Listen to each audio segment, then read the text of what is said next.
Welcome back to the weekly recap. Joey and Dave talking about what happened in the last couple of weeks because it's been a while, but we are break. Back. Yeah, we took a little break and we're back just for your holiday season to bring you all the things you want to hear. Merry Christmas, happy holidays. We're back. All right.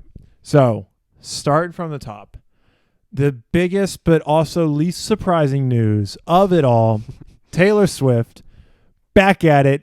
Well, not back at it, but back in our mouths talking about it as she has been named Time Person of the Year. Yeah. When they announced the finalist, it was like her, Prince or King Charles, some dude from China the president from China. I don't know. I'm going to edit that part out because I think I'm wrong about that. I have no idea, yeah. Basically a lot of people, but it was like, this isn't a competition. Mm-hmm. There's Who else would it be? Yeah. Yeah.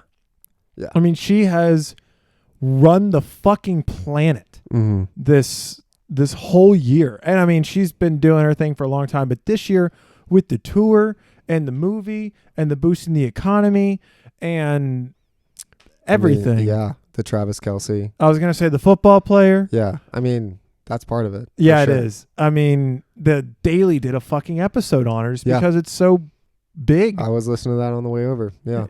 Kind of crazy. Yeah. Yeah. So well-deserved, obviously. There's literally no competition for this. Yeah. Can she win it twice? Is that a thing? Do they do? Yeah. Because I bet she'll come back. I don't know if she'll ever be able to top this year. But it's not a bad thing. Yeah. Yeah, I mean, this year is some interesting variables at work. But, I mean, I don't see that train slowing down. No. Yeah. I don't know how she could top it, but, yeah, keep it consistent. Good job, Taylor. From your favorite YouTubers. You're really doing it out there. You're really doing it. What else do we got now? Oh, Selena Gomez and Benny Blanco. Yeah. What the fuck is that? I think Benny Blanco is such a cool dude, though. I mean, obviously he's unique looking, but I feel like they would actually go pretty well together. I don't know. I think it kind of makes sense. Well, I put this on here, and then Sydney's kind of filled me in on it a little bit more because I don't. Obviously I know who Selena Gomez is, but I don't know that much about her. Apparently, I think she's got bipolar disorder, and it could appear that she could be going through kind of a down spurt right now. I don't know this, and I'm not you should never assume these things. Yeah. But she's also defending the shit out of him on social media, which is good. She's like, he's the realest guy. Yeah. And he makes me happy. And if that's the case, then hell yeah. Yeah, I think she was like, I'll never go for a fuckboy again. And that's which is good exactly for her. What Benny's not. So, yeah. Yeah. Yeah. It's just like things you never thought you'd hear as a headline. Well, it's also like Benny is such an accomplished, successful man. Yeah. Like in not his prime, but like, he's got his shit together. He's not out here like clubbing and stuff. Like I'm sure at this point in her life, that's maybe what she's looking for a little bit more. So I never saw that and was like, oh, what the fuck? It took me for a loop. It didn't take me for a loop. It would have if I didn't watch the show Dave and saw how he is in that show. Because I saw Dave and because I saw how he is in that show, it really took me for a loop. I feel like if you come up the way that Selena's come up and like dated the Justin Biebers and like done that side of things and then took a break and took a step back and then kind of reintroduced yourself, you might want something on the other side of that. Oh yeah, I mean, I get that. So that's why I was like, oh, that makes sense. Yeah, yeah. I feel like she's a person to kind of accept that sort of thing. So that's just me though. Yeah. Regardless of how her health is, I hope she's okay. And I hope this is a happy relationship for her. I feel like it might be a good thing. Yeah. But as I said, I don't even know. I don't know anything about her. So that's just me. Yeah. What else? Oh, yeah. The GTA 6 trailer dropped and broke the fucking internet. I didn't watch it, though, if I'm being honest. I didn't either. I saw little clips of it and people reacting to it. I've never been a GTA guy. You know, it's fun for about 20 minutes. Yeah, I don't get how people play that game for hours. Like, I don't either. It's crazy. They just drive around the city and do missions. I get it. I do get it actually, but I'm like, it bores me after a little bit for sure. Especially, me and Dave are not gamers. No, we don't even own a console between the two of us. No, and like we lived with a roommate who gamed all the fucking time and would like go play poker in GTA for 5 hours straight. And we're like, You're only playing poker? Yeah. That's it? Like, when I would play it, it's like, all right, I want to go run some people over, steal a helicopter, and do what I can until the cops kill me, and then I'm bored. Yeah. I'm like, all right, I'm done. You just wreak havoc and then die. You're like, oh, maybe I'll do that one more time, and then you're done. Yeah. And that's it. Yeah. Yeah. It's just funny how crazy. I mean, the build up for this game, there's no way I can live up to the possible hype of like 15 years of it. Not, I mean, I was in high school. We were in high school when GTA 5 came out. Mm-hmm. That's a long fucking time. It is a long time. It looks really good though. I think that's the main thing that I took away from seeing that was just like, wow, this looks really good. If we ever get to a point where you can actually be really immersed in that game, that would be kind of crazy. Yeah, a little VR. It looks good. So, yeah. Be exhausting to run around that city. Yeah, it would. It would. I saw somebody playing like this is off topic, but I saw somebody playing a VR Mario game, and you actually had to do all the movements and like jump and stuff. And I was like, no, sir. I would be so sweaty after 20 minutes. You'd have to be able to move like double speed in the game versus how you're going for that to be fun. For sure. That's cool though. Yep. All right. Last of my headlines, because we haven't done this for a while, so we got a lot. Strap in for a whole epi. Did you see the Travis Scott and John McEnroe beef? I did. I did see that Zoom call. You saw that? Yeah. That was fucking wild. Yeah. Travis being such a douche in that. I didn't really see the beginning on why they got into the altercation other than the name, right? Because he was like, we should have this name. It's my shoe, blah, blah, blah. And he's like, bro, that sounds like a fucking burger. That's what I saw. So I just saw the name altercation conversation. So I'm not sure if I'm missing information. No, it was pretty much that. But it's like, I don't know. It just seemed like Travis is being crazy disrespectful in the whole thing with it. Like just the idea, like John McEnroe, if you're not a tennis knowledge person, he's a fucking legend in men's tennis. Yeah. Tennis as a whole. He's won multiple championships. He had his own signature shoe as a tennis player from Nike. Like, that's huge. Yeah. I don't know any other tennis players that have had that. Like, I'm sure like they have their tennis shoes, but this was like a casual streetwear shoe. And I mean, Mac Attack or whatever, it's the Mac Attack, but the Cactus Mac or whatever he wanted to call it. I'm like, that's fucking cool. I liked that. I thought that was sick. And Travis was just like, nah, bro. I'm not doing that. Right. Which I kind of understand, though, to be honest, with all the stuff he's had with McDonald's, with the way he's trying to go, maybe getting away from that now. I think what he said, he was like, the young Ragers are not going to fuck with that, which I kind of agree with. Look, if Travis Scott puts out a shoe, the young Ragers are going to fuck with it. Like, that's the bottom line. That's true, but maybe he's taking into account where he is right now, how his album has done, some of the backlash he's got from being commercial with McDonald's, and it's like, I don't really want to steer into that too much anymore with that name. That's kind of the way I took it. That could be looking way too far into this, and maybe he was just like, I want it my way. I don't really give a fuck who you are. That's how I took it. Granted, we don't know. We just saw the Zoom call, but then there was the fallout or the follow-up, not even fallout, it was already fallen out, but there was John McEnroe on the streets, and he had like done his custom embroidery on it. Did you see that? I did not see that. The guy was doing like, yo, what's up? We got John McEnroe. Like, what's the fit? Yeah. And he had like just a trench coat, like very New York fit, but then he had the Mac Attack, and on the back where it says Cactus Jack, he had it edited to be Mac Attack or Cactus Mac.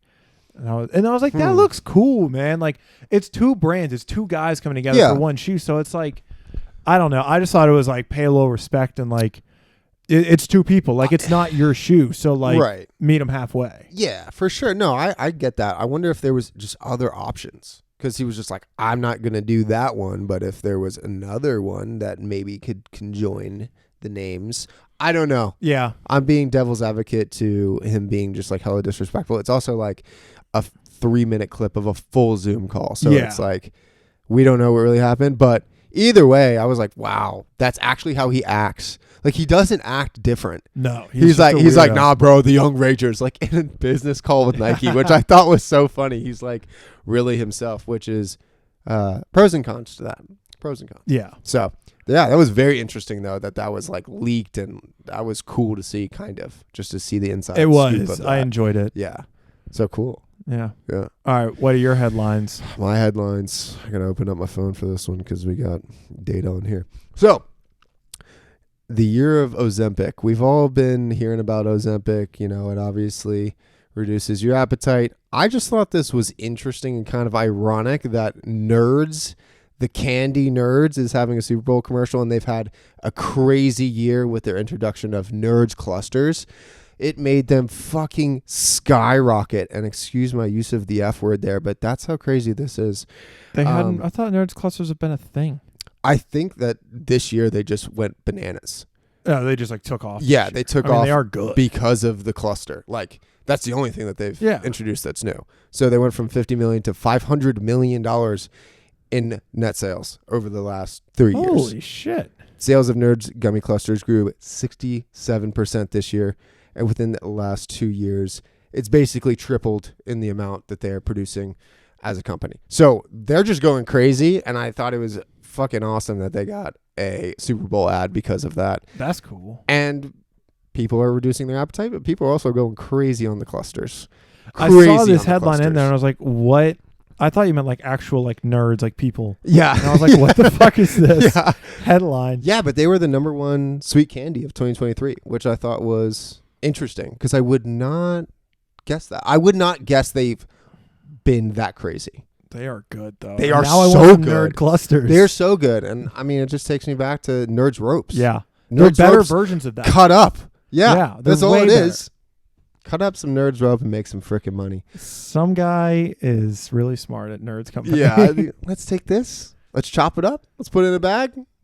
End of it. And they went crazy. So that was that. I just thought that was kind of funny. And then Google announced their 2023 trending search results, which I always think are interesting to look into. Yeah. This one's more of a conversation on just like how people search stuff, but Taylor Swift, Person of the Year, Times Person of the Year, not on the top 5. I feel like that's because everyone and their mother knows who Taylor Swift is. Like, you don't have to Google her. Yes. Even dads watching football yes. now know, even though if any of them have daughters, they know who Taylor Swift is. Like, interesting, she's not even in the top 10 musicians, though. Like, she is just not searched, which is I bet just it's like interesting to me. But I bet if you're searching Taylor Swift, you're searching Taylor Swift Eras Tour, Taylor Swift movie. You're not just going to look up just Taylor Swift. You're going to look up what she's doing. Taylor Swift, Travis Kelce, Taylor Swift, NFL. Yeah. Like, that's just not the way I Google. Like, if I'm looking for that stuff specifically, I Google one thing and then I know it's going to pull that stuff up. Oh, I'm a very specific Googler. Yeah. And mostly because I ask Siri half the time. Okay. Yeah. Yeah. I just thought that was crazy. That she wasn't in the top 10 musician. Jason Aldean is number 2. Well, he had the whole controversy with the really bad music video and song. I don't even know about that, but that's why then. Okay. Yeah. So like people who didn't know who the fuck this country guy was being hella racist in a song. Oh damn! I missed that completely. Yeah, that was bad. I can tell you about that. Yeah. We'll skip that. It was really bad. Basically. Shakira number 1. But yeah, that's interesting that Shakira was number 1 because it's not like she's done anything. Yeah, just all that data. If you're interested in looking at it, is very interesting. We're a data podcast now. Yeah, look at the data. But no, it's just like all the people that are on there are just either negative or really famous athletes like Damar Hamlin, kind of negative. You know, he's number 1. Yeah, but his incident happened in January. Yeah. And like he wasn't a household name beforehand. Yeah. And everyone's like, how's he doing? That makes sense. No, all of it makes sense. Okay. It's not negative that people are Googling him. It's just kind of like major catastrophic things, except for Travis Kelce. He's number 5. Well, he's dating Taylor Swift. Right. So all the Swifties who know who Taylor Swift is don't have to Google her.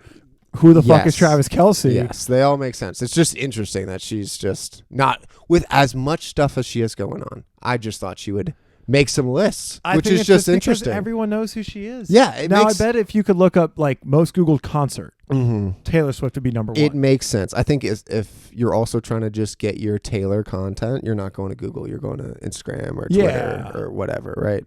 But if you're just trying to find out who someone is that you have not heard of, Google. Yeah. But yeah, that was basically all I had for that. And on to music, I guess. Let's get into some music. Yeah.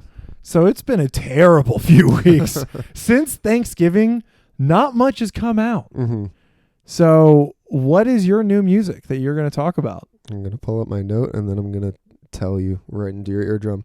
So my new releases, both of these were released on December 1, which I understand is a little bit ago, but they're still new. All right, just take it. So Big X the Plug, I did want to talk about him specifically because he's been really hyped.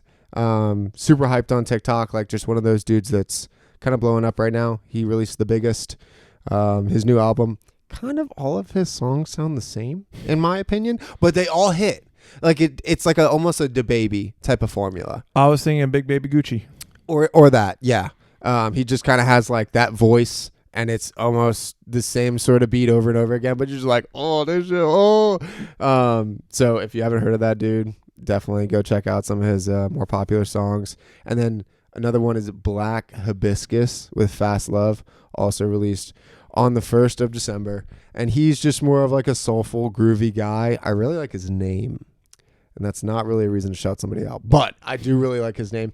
You got to click on him for something. Yeah, he has some pretty good songs on there. He's just more like a soulful indie dude. If you're into that sort of thing and you like that sort of name, go give him a click. Nice. How about you? So one is from the end of November, like November 27th or 30th. American Punishment, Dive Liner. Yeah. I like the last thing that he put out. I forget what it's called too. He's always on the American trailer trash thing. Yeah. Like that's his thing. Yeah. I mean, it's his upbringing. But this album's really, really good. He has some songs where he kind of has like, I want to call it like break-ins type influence beats, but they're not overdone. Yeah. I think he has a lot more diversity in his sound in this album. Mm-hmm. And I mean, he's always talking about like some real shit in his songs, which I can appreciate. I can't relate to a lot of it personally, but I can love to listen to it and channel it as I drive home from work. Yeah. And it's good.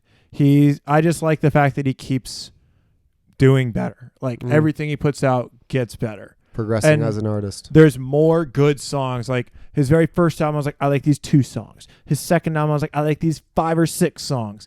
Third album, I like pretty much every single song on there. Hell yeah. So I like that. Dive Liner. And the other thing I got is, it's a long title, so I'm going to make sure it's right. We only talk about real shit when we're fucked up by Boz. Hell yeah. This came out yesterday, and I've been looking forward to this. I love Boz. He's just... Every time that we've seen him live, great energy. Yeah. So much fun. Fiber. He does great music. He is, for me on Dreamville, it's obviously J. Cole, then Jid, then Boz. But like a strong top 3 right there. Yeah. And he honestly, so we had Passport Bros, Single from the Summer with J. Cole. Fantastic song. 2 more J. Cole features on this album. Not that great. The second one, I forget the name of it.